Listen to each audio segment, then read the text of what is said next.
Good afternoon, ladies and gentlemen. Welcome to another edition of the Trahern Crews show. Be rebroadcasting this program on www.blacktvs.com, Black Watch Television on your rebroadcasting channel. Program on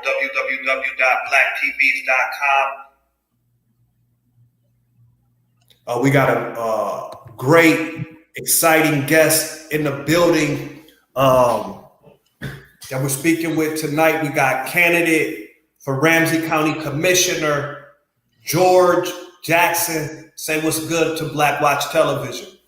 Hey everybody, how y'all doing out there? It is good to be on Trahern Crews show. I am very excited in this year's election for campaign for County Commissioner of Ramsey County District 4. And it's a pleasure to be on the show. Man, we're glad you're here. We're starting to see them signs popping up. Let us know campaign season is in full swing. Tell us a little bit about yourself. Well, I am a former political precinct captain of the 41st Precinct. I was appointed by Alderman William C. Bill Henry to be the 41st Precinct captain of that area. And since that time, I've helped elect mayors, state representatives, council people, you name it. Anyone that was in the political arena, I ran them for election, including work for the former late Mayor Harold Washington campaign to reelect the mayor. Wow. Chicago, them are serious politics down there too.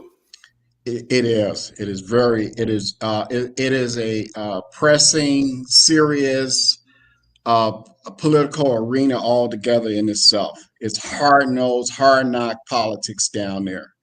So, and here I moved from Chicago about 32 years ago, and here I am running for county commissioner today. Why did you decide to run for a county commissioner?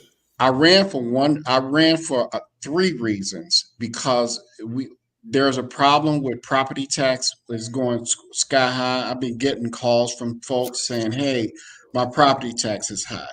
So, and also beyond that is what I saw with the George Floyd episode, and it made me want to have a voice in the county commissioner seat to say enough is enough about the way the police apprehend suspects.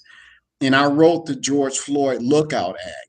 The George Floyd Lookout Act simply says that if a law enforcement who is a superior, the subordinates can rein in the superior officer by calling out lookout. And this is a policy that is implemented nationwide. Whereas that if you got a suspect, that subordinate can say lookout to that superior officer and rein them in under that scenario. Even if that superior officer has control over the situation, they can rein them in based on the signs that the officers is not doing anything in accordance to policies and procedures when they have the suspect under their control. So that's number two.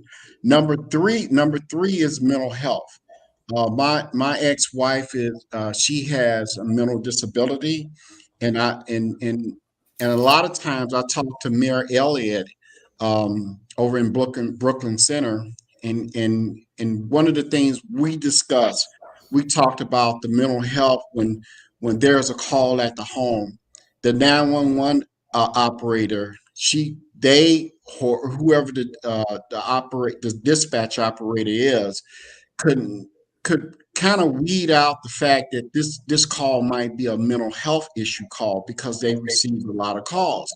So that way we can bring a crisis team in with a mental health background in to that call, to that home. So that's one of the things that I want to address for the county, for the Ramsey County too, because we're under that jurisdiction, under the county board to implement those procedures. Wow. Okay. This is exciting. Okay. So you already have some legislation or things that you're ready to come in and implement. Day one. day one. My first 100 days is to try to get that to implement that legislation and get it across the board so they can sign on to that. It is a need that's out there. I've been out there, boots on the ground, talking to folks all down Grand, throughout the District 4, and they has been talking about mental health. They has been talking about the high property tax, and that's another gamut right there. The outgoing uh, Commissioner Tony Carter, they with the current board from 2022 to 2023 did a tax increase of 700 rate a tax increase for $783 million. Part of that tax increase, it hit with a levy on the property owners for $11.1 million out of that. They did a tax levy increase. And the folks just cannot stand that increase. But it is the way how they went about taking that money out the budget, receiving the COVID relief money, which was $52 million right there, and did nothing with the money other than put it over into the area of affordable housing, and did a tax levy of 1.22% increase on the back of already taking the COVID relief money, and then taking and doing another increment and release. And I have the data on it to show that that's a no-no. Doing it on the backs of the people that's in the community, folks who has home that could barely afford medicine, gas, their lights. They have to choose between whether or not they want to have a grocery, a good food to eat at night versus paying this high tax increase. And I want to do something about that in my first 100 days to offset that by any money that's there back into the hands of the property and commercial owners. Wow. We're going to jump into that a little more too. So, and this talking about taxes, our ancestors were in slavery and they picked cotton, and there was taxes on that cotton, and that money sat in the United States Treasury and gained interest. Do you support reparations for the American descendants of chattel slavery? I surely support that wholeheartedly, because on the back of our ancestors, there need to be reparations. That if it comes across my desk, I'm gonna do everything in my power, to rein in to get our ancestors those reparations that we so desperately need. And it's heartening to hear that these folks that's at the Capitol, and one of my opponents is coming from there, never supported that, or I've never seen a bill from that individual. I will do reparations on day one. As a matter of fact, I'm starting that conversation right now, right today, even before this interview that occurred. Man, and that's good to know. Okay, man, I'm excited that you're a supporter of that. You know, we've been working real hard on that. At the state level, we do have a bill called the Minnesota Migration Act that was sponsored by Representative John Thompson in the House. And it was also, we had our first hearing on that. But in the Senate, Senator Sandy Pappas signed on, I think Mr. Fattah Johnson and one other. So we're really proud of that. I think Senator Fong. Yeah, Senator Fong is a good man. He's a decent politician. Mm-hmm. And so for reparations, he support that wholeheartedly.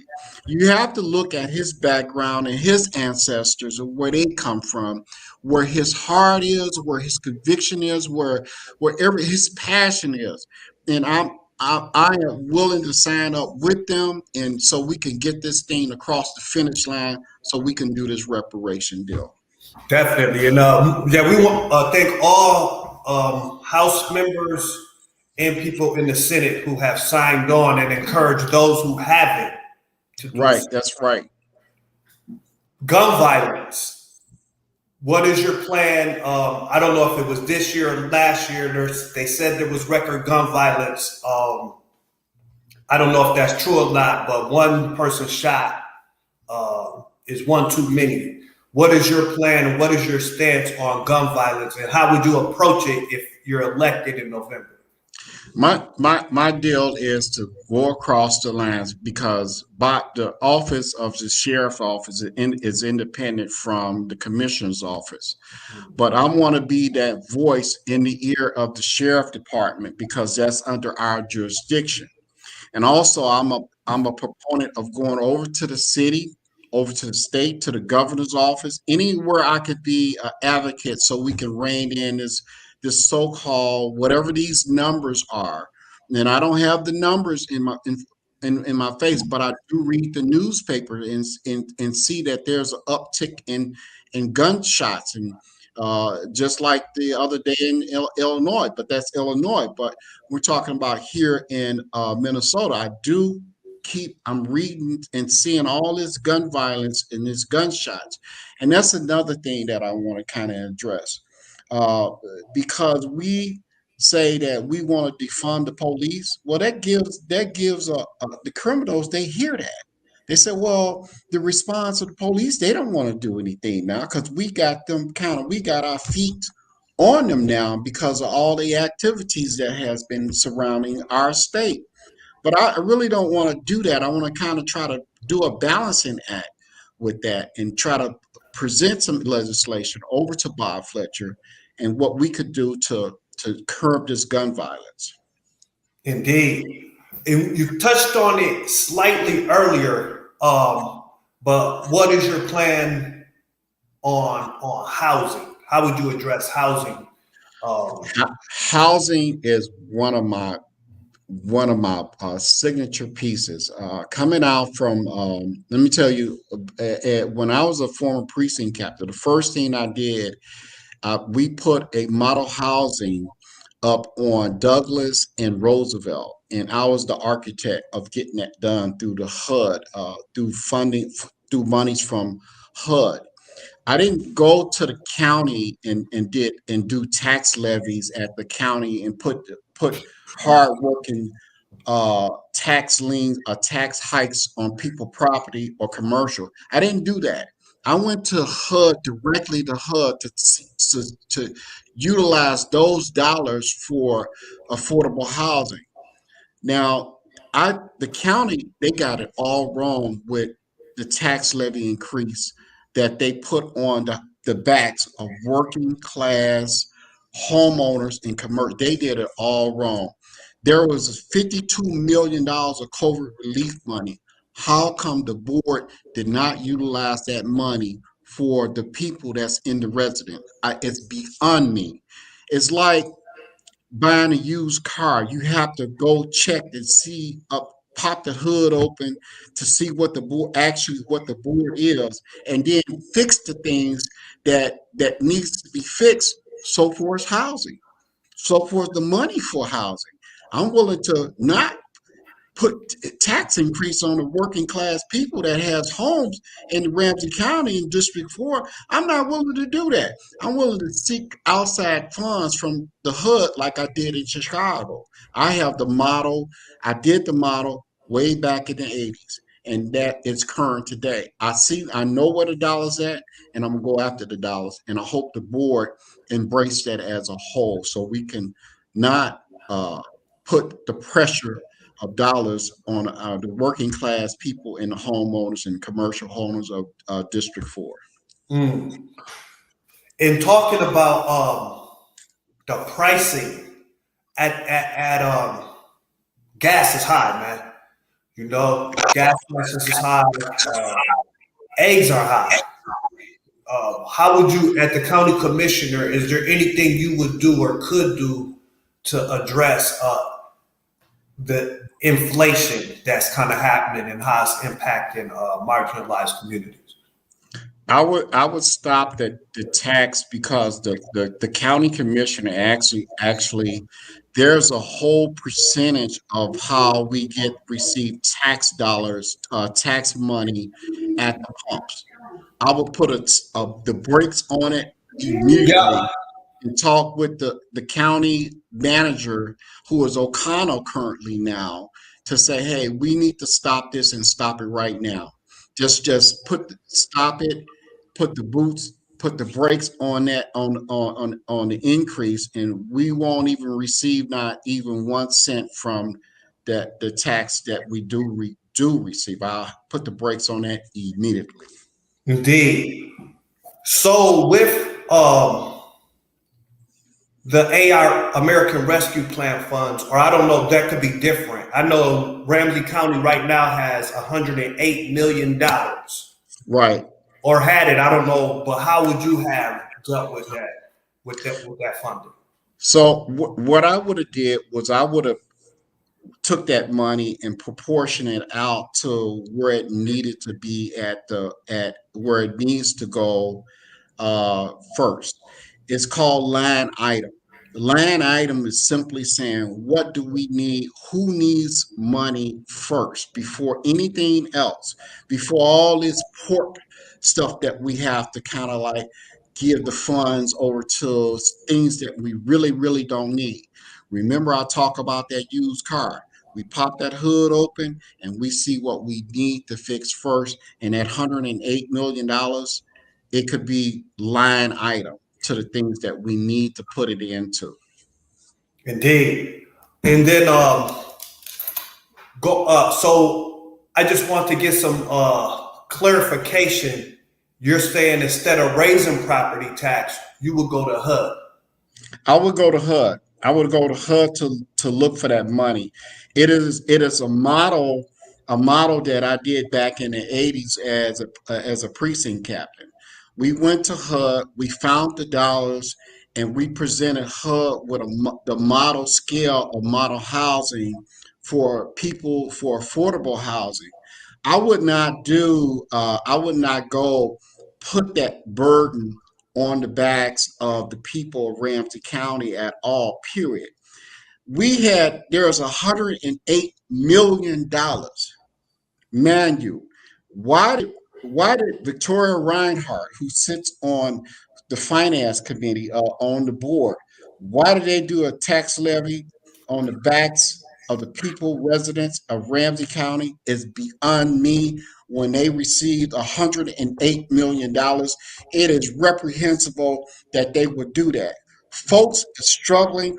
They're trying to figure out whether or not they're going to have medicine, rationing that, the lights. It's the summertime, cutting the air conditioner off when elderly folks, they need to have adequate air. These are the decisions that everyday folks who are retired people have to make. Whether or not they have to pay this high tax bill, or whether or not they're gonna eat or not, or pay their medicine or not, or gas to get to the store, or gas for the pharmacy. These are the decisions that's hitting everyday folks, and I want to do something to curb all of that. And find again, lifting the hood up and finding where we need to put the resources at. So there's been with COVID and some of the things that are happening, there's been a little bit of rise in homelessness. And we know Ramsey County had got some money for that to do some things around that. What would you do if you're elected in November? How would you address homelessness from the, as a You you know there's a cat team currently is at respectively over at Ramsey County, the sheriff office. A cat team is basically a catalytic converter team that actually spots thieves who want to take people catalytic converter. Well, I want to use a model similar to that for homelessness. It's the Mm. Homelessness Act that says, okay, let's spot out the people that has homelessness and offer them these little small tiny homes. Keep them in a way that if those who are reluctant to want to go into like a shelter, let's see if they'll be open and inclined to want to do a little tiny house village, and we can implement those dollars into that. Now I do know that Ramsey County has been trying to buy up these places for that, but now they got their hand in this pot. They got it in the pot of affordable housing, which that stalled, which the construction had stalled. Now they looking into homelessness sites like they had the COVID relief hospital over there in the park. Now they looking into that because that's closing down. But more so, homeless people more so they like to stay. They complacent. They like to be into. You have those who refuse to go inside. So I say let's do the tiny house deal and put them where they structure it in a way where it's safe for the environment, the hygienes and everything, and good for the environment, good for the surrounding areas. Let's find places for those who refuse to go inside to get them little tiny houses and then manage that. Indeed. And then I know also as county commissioner, you'll be dealing with so there's been a conversation on Facebook about Totem Town was a place where they had juvenile. You've been here, Yes. so you know what Totem Town is. Would you, as Ramsey County Commissioner, would you advocate to reopen Totem Town, or how would you proceed on that? Why not? Why not reopen Totem Town? Why why why did the county commission shut that down anyway? Because what happened is there was an increase with juvenile delinquent crimes that has been committed. And guess what? Bob Fletcher, we closed down Totem Town, and there was an uptick in crime. So now Bob Fletcher, the sheriff department, needs more money so he can apprehend the same ones that we could put in a safe environment. It is beyond this stupidity of just ignorance to see what really needs to be done about the combativeness for the crime that has been upticking juvenile. Reopen. I say reopen Total Town. While we taking money and putting it in other resources when we could have had maintained that and also maintain a livelihood, keep families together. The parents, the fathers could go to Totem Town and see their loved ones, see their child, and keep it all together. With closing that, it just created chaos, and I'm all ears of to open it as county commissioner. That'll be my first priority to do. Indeed, and just we got one last question, and then if so, I don't want us to focus on just like crime, but there's been talk of about carjackings, the youth. Um, what type of approach would you take on something like that?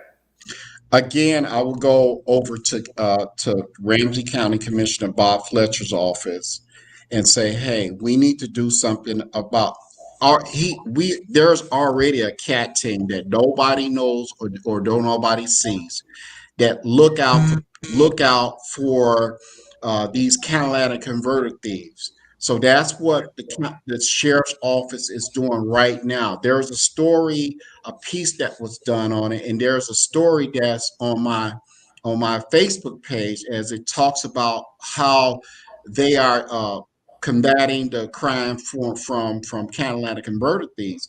Same thing with the theft. If we can do things now, the county is the county and the city is the city. So there's two different functions that the sheriff office does. But we can also have that same lookout team looking out for those that has this uptick in crime.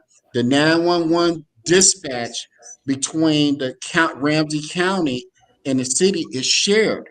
So they do have a response team that is at Ramsey County that would respond to crime too as well. So I would work diligently with Bob Fletcher to see to bring that crime down, and that's also on my web page as well. working with law enforcement, ensuring confidence in them, and then working with community activists where that it won't be badgering down law enforcement, so they can combat crime. So that's my plan, and that's even on my website page as well.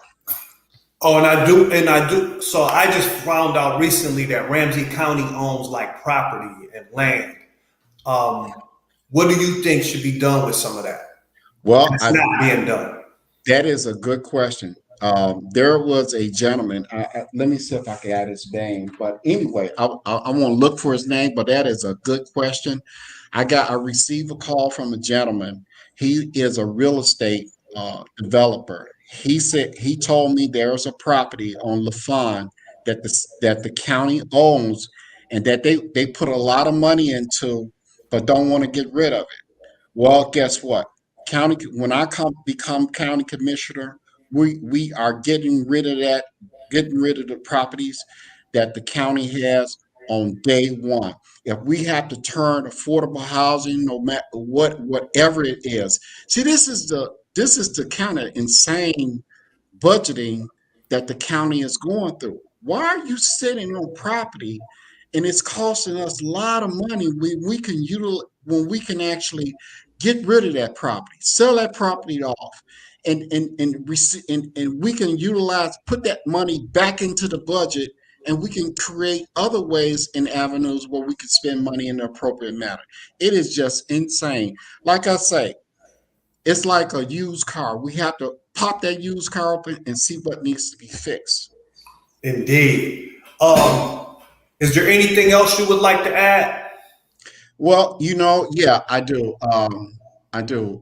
There's a lot of people that's trying to buy homes in Ramsey County, and in my office. And what I want to try to do is create an office inside the neighborhood where folks can come to, not just downtown. I want to create a office in the neighborhood, county commissioner office, the funds coming out of my pocket. The county doesn't have to pay for it, where they could come in and we could talk about county business. It could be Monday, Wednesday, Friday that I'll set up a time where I'm there. Most politicians are around just political when it's time for voting. I'm going to be there all the time. I'm going to set up an office that's in the neighborhood where the folks can come. You can talk. I won't be running from folks. I'll be there all the time, 24/7, 365. Indeed. If people want to get in hold of you, what's the website, Facebook, contact information? The website is George for Ramsey County Commissioner District.org, ORG, and it's George for County Commissioner gmail.com. And yeah, that is the website that they can get hold to. Thank you for coming, spending a little bit of your time with us before lunch. We're going to hopefully see you this evening. We'll be out Absolutely. getting it in tonight, rallying. And we're going to send out an invite in a couple of weeks here to all the candidates to try to see if we can get a candidate for them going early in this campaign season. Trahern Crews, thank you for allowing me to be on your show. I got a pleasure for being here. It was informative, and it's great to talk about the issues, and I appreciate that. And go Reparations. No doubt. Again, go to George's website to find out more information. Go to his Facebook page. This program will be rebroadcasted on www.blacktvs.com or Black Watch Television on your Roku channel. Thank you, sir. Thank you, sir. I appreciate it. God bless. And that was George Jackson. He's running for Ramsey County Commissioner in the 2022 elections. I just want to give some shout outs real quick before I close us out for the day. Want to give a big shout out to the Roy Wilkins branch of the NAACP. They honored me with this award for the Roy Wilkins branch of the St. Paul NAACP is honored to present the Social Justice Organizing Award. So I was really excited to get that. But also want to thank all the organizations I've been working with over the years: BLM Minnesota, Racial Justice Network, Be Their Voices, Family Supporting Families, TCC for J, MIRAC, all the organizations. But also a lot of this had to do with the reparations work that we did. So I want to thank the St. Paul Recovery Act Steering Committee. I also want to thank the St. Paul Recovery Act conveners of the Legislative Advisory Committee, Veronica Burke and Yahuru Williams. Also, the advisory committee members, Teresa Cunningham, Amber Jones, Benjamin McKee, Nick Muhammad, Jessica, Nick Rand, Jose Perez, Kulia Pringle, Vic Rosenthal, and Jerry Thomas. And we had great staff: Marcia Mormon, Kat Beltman, and Polly Hintz. And shout out to the St. Paul City Council for passing this 7-0 and also 6-0 unanimously all three times. Council member Dai Tao, Council member Rebecca Knocker, Chris Tolbert, Mitra Jalali, President Amy Brennan, Nelson Yang, and Jane Prince, and of course, the Honorable Melvin Carter. So right now, we want to make sure though, and we're excited. Big shout out to everybody who's been a part of organizing for police accountability and fighting for reparations in the state of Minnesota. Shout out to Representative John Thompson and the others that we also spoke about.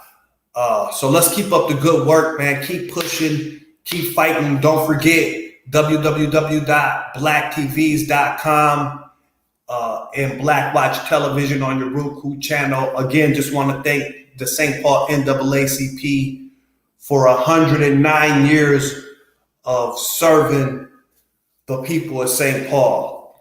Y'all have a great week. We'll be back later on this weekend on Sunday with our roundtable discussion right here on the Trahern Crews Show, www.blacktvs.com. All right, peace.